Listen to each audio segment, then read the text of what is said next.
Hi everyone. Today I wanted to talk about my experiences with pumping and nursing, especially with my first, because I feel like that's going to be the most relatable to a lot of people. And I already did a video that was um, basically like I did everything wrong with my first, as far as breastfeeding goes, and I'm glad that I did. So I'm not going to speak specifically to that.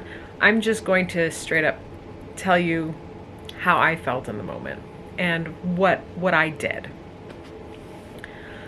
So it's going to be more of like, I guess, a of story time video. Not, you know, I mean, there's probably going to be some educational stuff in there because I can't help it. But I hope that this is something that's relatable for you, and even if it's not, something that, might be interesting to listen to.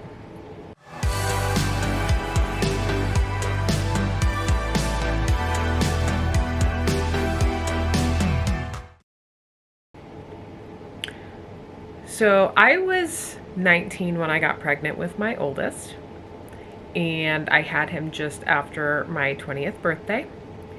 And I was going to college. And the college I was going to was 2 hours away from where I lived, but you can't have a baby in the dorms.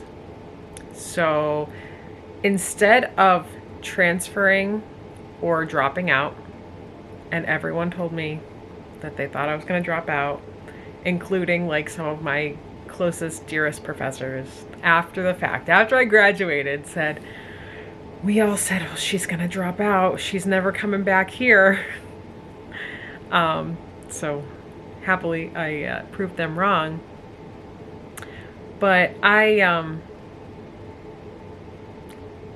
was going for a very specific kind of major that I hadn't seen advertised for other colleges that were close to me, and it was professional writing, and I hadn't seen any English degrees or other degrees that I was interested in at the time. And I knew that English was my strongest subject, that writing came very easily to me, and that's why I chose this particular school. I didn't even apply to any other schools, and thankfully I got it. So I was halfway through my undergraduate when, I had my son, and I decided that I was just going to have to kind of block schedule my classes only 2 days a week and commute. So 2 days a week, I was getting up at like 4:30 in the morning to feed the baby, get him ready, take him to daycare, and then drive 2 hours to get to school. With enough time beforehand, like I always planned to be at least a half an hour early so I could pump once I got there before class. And that was really tough. The first year that I did this, because I did this for 2 years, the first year that I did this, I think probably more the first semester, my former roommates let me stay in their room to pump. And then our schedules got kind of weird the next semester, and it didn't really work out for me to go there during the times that, they would be there, and they couldn't give me a pass to get into the building. So I started pumping in my car. And mind you, this is almost 13 years ago. And so there weren't like lactation rooms on campus. There weren't any kind of protections, I guess, in place for nursing or lactating students. So I pumped in my car, and it was kind of weird at first, but you get used to it, I suppose. I got the little car converter, power converter, so I could just plug the wall outlet for my car right into it, and that worked really, really well, because I remember back then you could buy a specific power adapter for the car, but it was like $20. Whereas my dad had this power converter that just plugs into the what used to be a cigarette lighter in the car, and had these power outlets because he was a truck driver. So that made it like really easy. It's not like now that you have battery operated pumps or really portable or rechargeable or anything like that. There was like one pump on the market, that that Medela Pump and Style Advanced. I think it was a Pump and Style Advanced. And I got that through WIC because, again, at that time, insurance was not covering breast pumps for everyone like they are. And so I had to get one through WIC. Thankfully, they still had some that they were giving away for parents that needed them. And I was very, very glad to have that because I don't know what I would have done otherwise. So I'd pack everything up. I'd get my pump bag, my book bag, the diaper bag, the baby, and I'd be off, at 5:30 in the morning. And it was really, really tough. But having a baby gave me so much more of a reason to succeed. Which sounds weird. Like it sounds like doing something for myself wasn't good enough or something. But I had just come out of an abusive relationship, and a baby gave me something that wasn't me to look out for. Because I don't know if anyone else can relate to this, but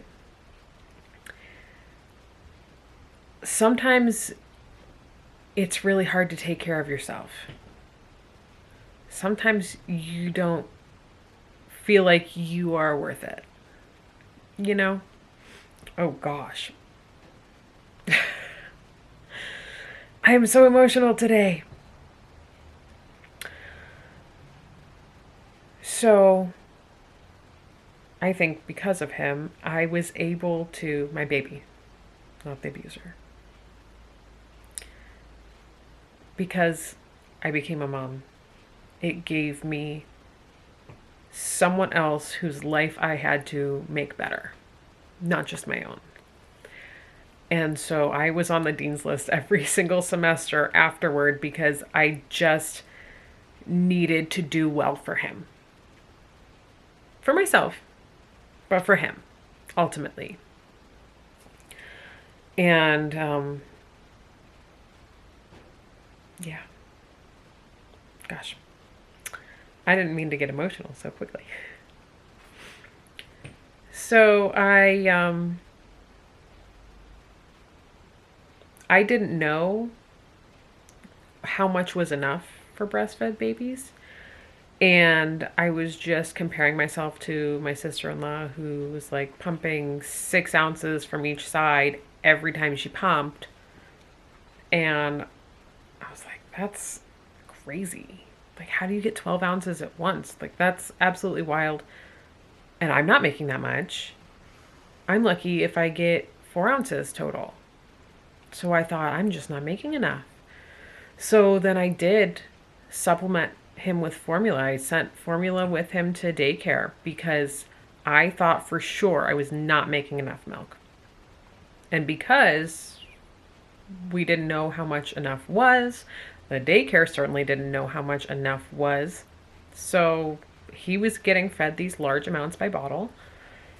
And, I couldn't keep up with it pumping. And I didn't know that it was too much. So, you live and you learn. But I was supplementing him, and I would pump and then add those two, like both sides I would combine together for a total amount. So I don't know what I was saying because my camera battery died, even though I checked it at the beginning and it said the battery was full. So I had no idea how much milk was enough for a breastfed baby. And for clarification purposes, it's an ounce to an ounce and a half per hour. So between feeds, so if your baby's eating every 2 hours, you'd aim for 2 to 3 ounces in a bottle. And that's the same amount that you would be aiming to pump. And that's total. That's not per side. And I had no idea.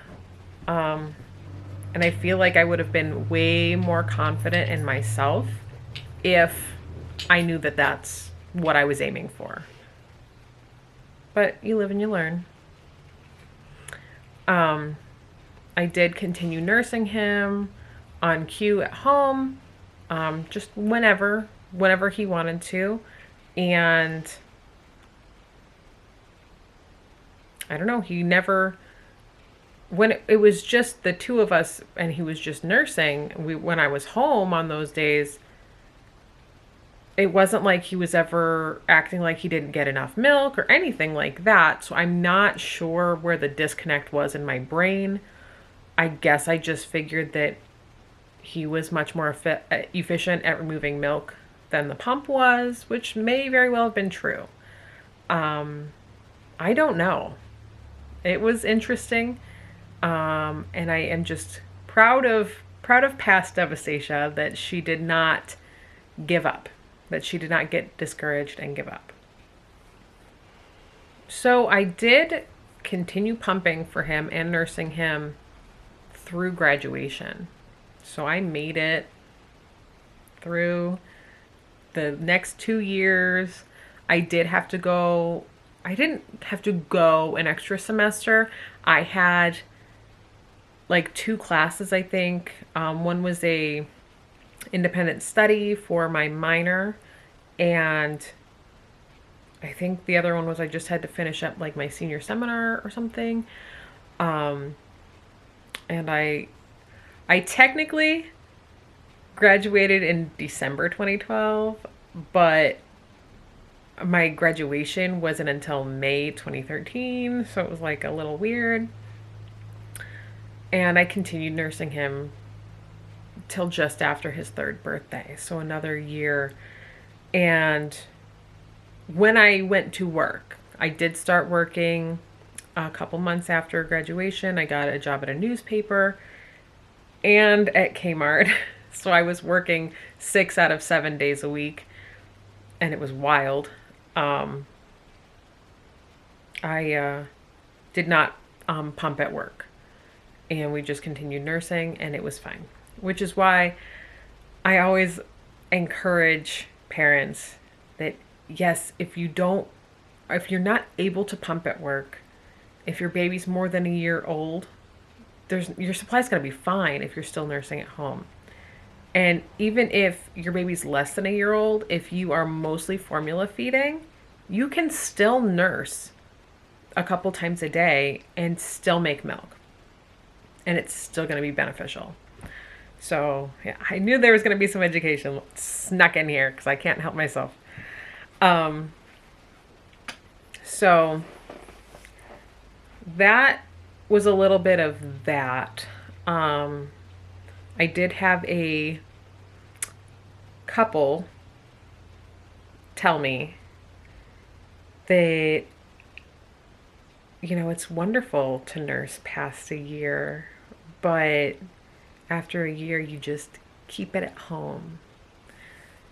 Which I thought was very odd coming from someone who said she had nursed her daughter for 3 years.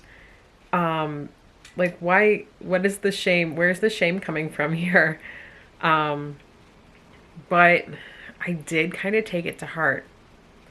I mean, I still nursed him as a 2-year-old out and about, but then we put in these like nursing rules, kind of, a little bit after he turned 2, and so then we were only nursing at home and like before bed, before nap, and when he wakes up in the morning and stuff like that.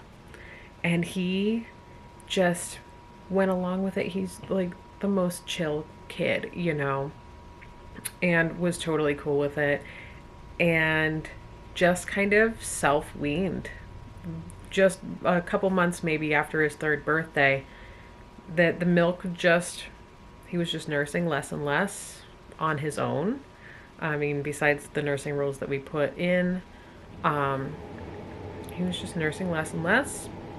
And then one day he went to nurse and he said, the milk is all gone. And I said, well, you drank it all. And that was that. And it was so sweet.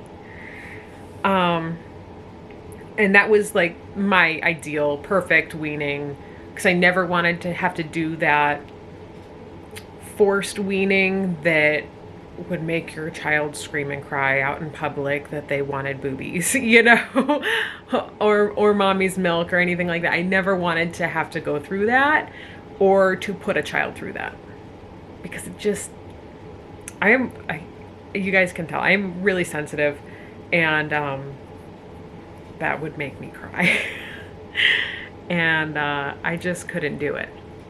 I know some people get like really touched out, and like honestly right now nursing a 2-year-old, I get it.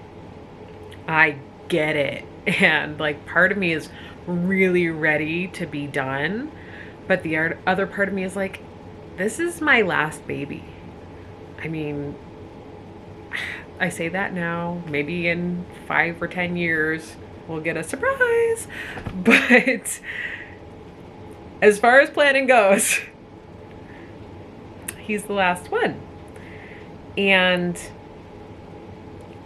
I keep trying to remind myself, this doesn't last forever.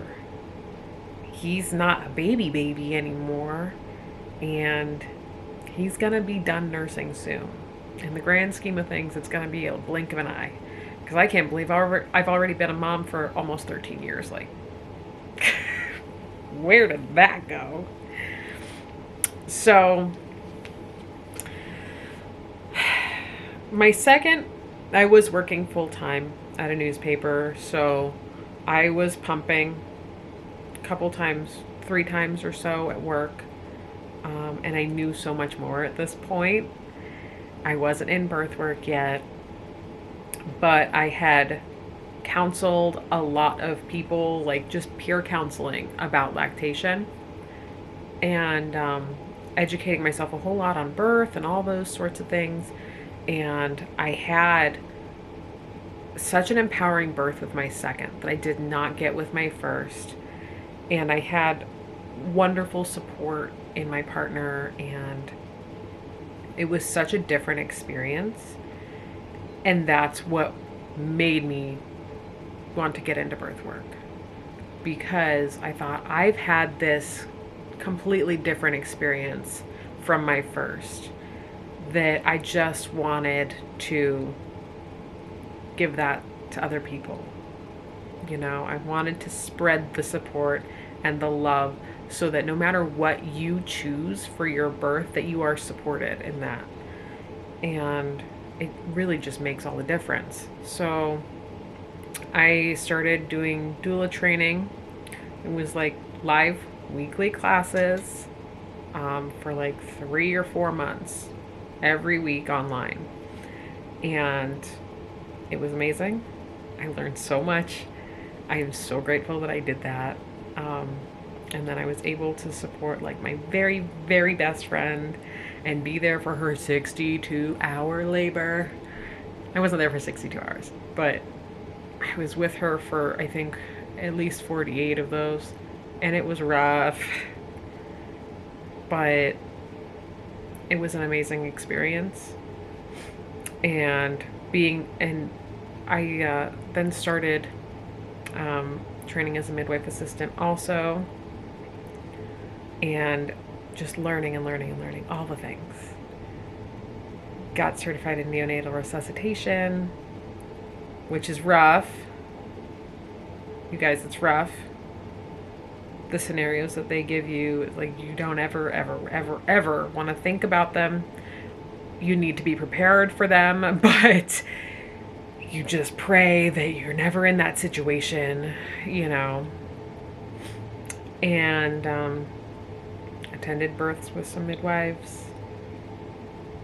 And then I quit my job at the newspaper because an opening for a breastfeeding peer helper at WIC came up. And I was like, this feels right. This feels like something that I need to do. Even though it was going from full-time with benefits to part-time, no benefits, and way less money. Like, I tried really hard to like get them to bump it up, and they would not. But it still felt like something I needed to do. So I did. And I'm glad that I did. Thinking back now, I'm like, that was kind of a risky thing that I did. Not kind of, it was absolutely a risky thing that I did. And I feel like now I wouldn't make that same decision if I was at some kind of a situation like that in my personal life now with 3 children, you know. But I absolutely don't regret it, and I know that it's what I was meant to do because it led me here. So when I was at WIC, I learned a ton. Again, I got so much hands-on clinical experience helping moms over and over and over again every single day, and it was amazing. And you just learn so much from having that experience, from working one-on-one with parents and teaching them classes. And like, I really fell in love with the teaching part. I love that. Like, and that's probably honestly why I like to do these videos, because I love to teach and I love to share and connect with people. And WIC was going to pay for a certified lactation specialist training that was happening in Columbus. It was happening over, I think it wasn't over Everett's birthday. But I was still nursing at that point and could not go to Columbus for a week straight for this training. And, because, I mean, it was far. Columbus is not close to me. And I said, no, I can't do that, but there's a CLC training coming up closer and like within driving distance of me, that I could go each day and come back. And the director's like, well, you're gonna have to pay for that on your own then. Okay. So I applied for a scholarship. I got a scholarship, which helped. It didn't cover the whole cost, but it helped. And I went to the CLC training through Healthy Children. It was certified lactation counselor. Again, learned so much. Like, you feel like you've learned so much. Like, you know all the things, but you don't. You have no idea. There's always so much more to learn. And especially with science always changing, policies changing, protocols changing, ways to treat things like clogged ducts and mastitis and low supply and tongue ties and all of it. There's always so much more to learn.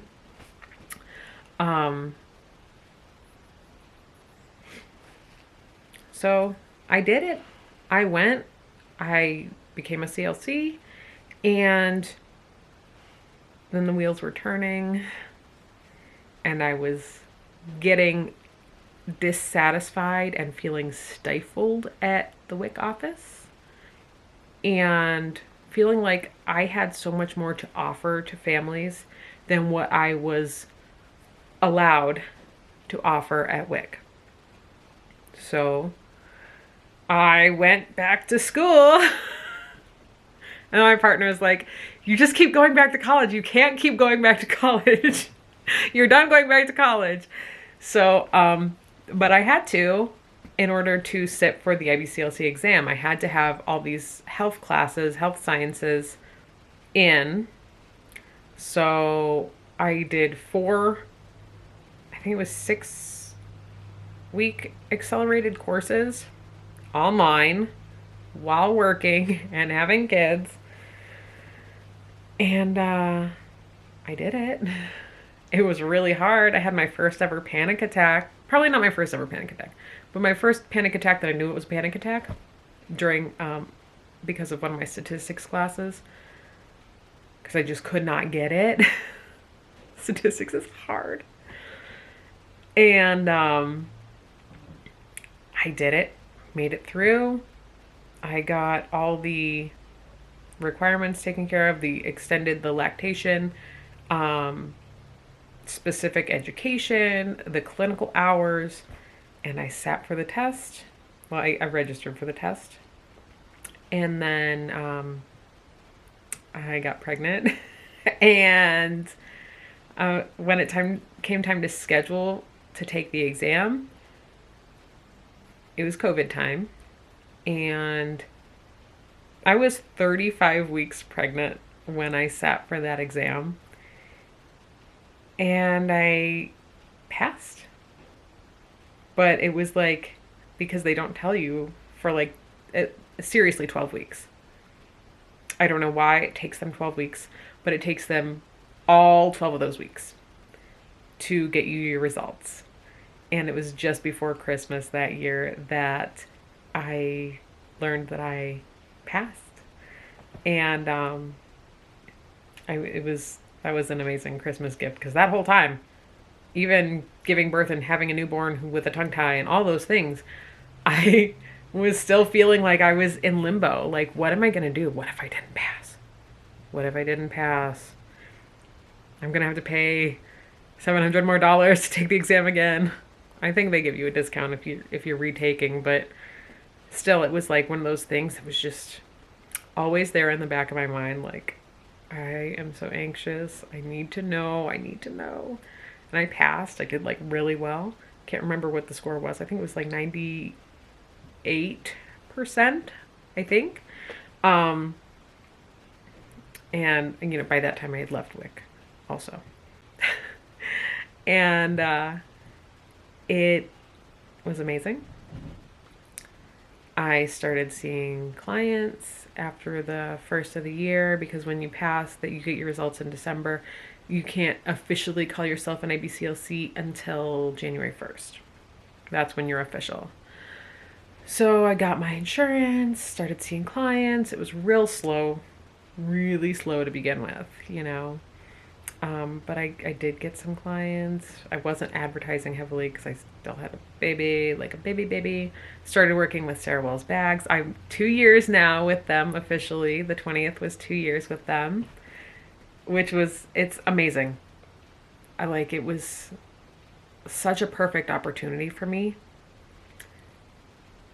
because then I was able to stay home and work from home and make enough money to pay my bills, which is amazing, and still have time to see clients.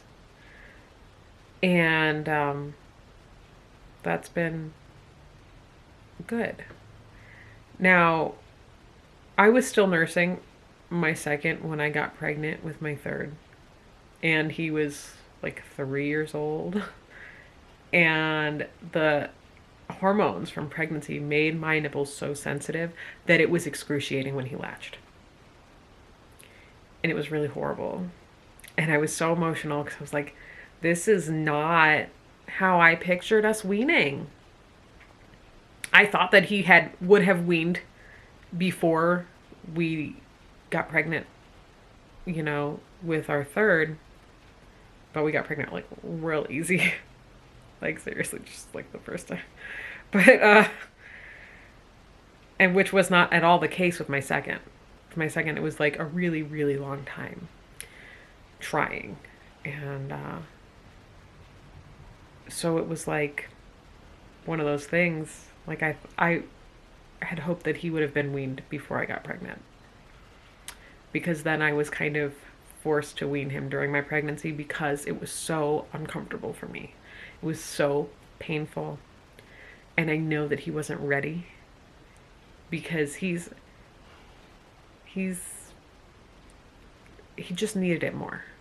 Like, you can tell. Every kid's different, but he always needed nursing much more than my first did. My first didn't care at all. He was like, he liked to nurse, but he was also happy to take a bottle, a pacifier, a cup, food. Like, he was just cool with it, you know? But my second was not. and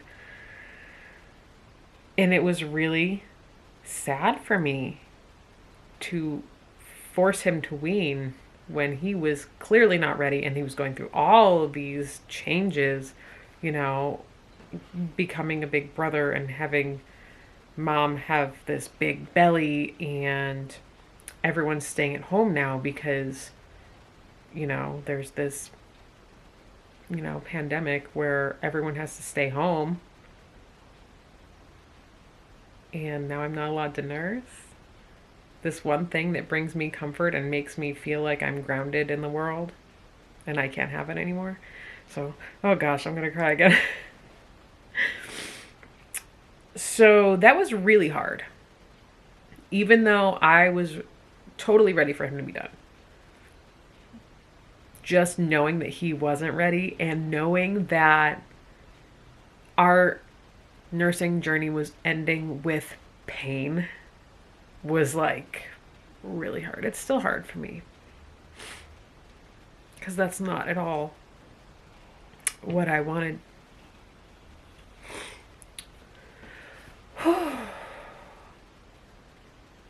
But I told him that after the baby was here that he could have some milk in a cup. And that worked. That was fine. And he happily took any milk that I popped that he found in the fridge. You know, he was like, oh, this is for me. Let me just get it and unscrew the cap and drink it. So that worked out fine. And I did talk before about nursing my third with his tongue tie, and that was a whole other thing. But, and I've like hardly had to pump with him except for trips that I've gone on with Sarah Wells bags, because that's the only time I've ever been away from him. So yeah, I'm still nursing. I hope it's not over soon, even though I get really touched out. I'm like really done. So, I don't know. Feel like I kind of just rambled for a really long time. But I know that at least I like to listen to people's stories, and thought maybe other people might want to listen to mine. So there it is. If you have questions for me, you can leave them in the comments, or I did have someone reach out to me via Instagram DMs with a question specifically about something. I'm not going to even say.